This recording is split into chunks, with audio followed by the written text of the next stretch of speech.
ঐক্যে জোর বিএনপির। দেশের বর্তমান পরিস্থিতিতে রাজনৈতিক দলসহ গণতন্ত্র মনা সব মানুষের মাঝে যে কোনো মূল্যে ঐক্য ধরে রাখতে চায় বিএনপি।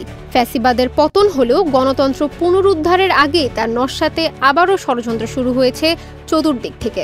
পতিত স্বৈরাচার আবারও আপ্রাণ চেষ্টা চালাচ্ছে ফিরে আসার।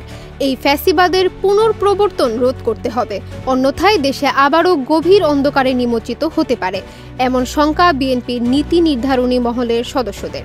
এ প্রসঙ্গে বিএনপির ভারপ্রাপ্ত চেয়ারম্যান তারেক রহমান ইতিমধ্যে দেশের সর্বস্তরের নেতাকর্মীদের দেশের সর্বস্তরের শ্রেণী পেশার মানুষের মাঝে এই ঐক্যের বার্তা পৌঁছে দেওয়ার আহ্বান জানিয়েছেন।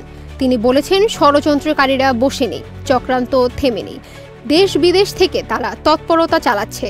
এই সরকারের ব্যর্থতা মানে আমাদের সবার ব্যর্থতা। এজন্য বলবো, ঐক্যের কোনো বিকল্প নেই।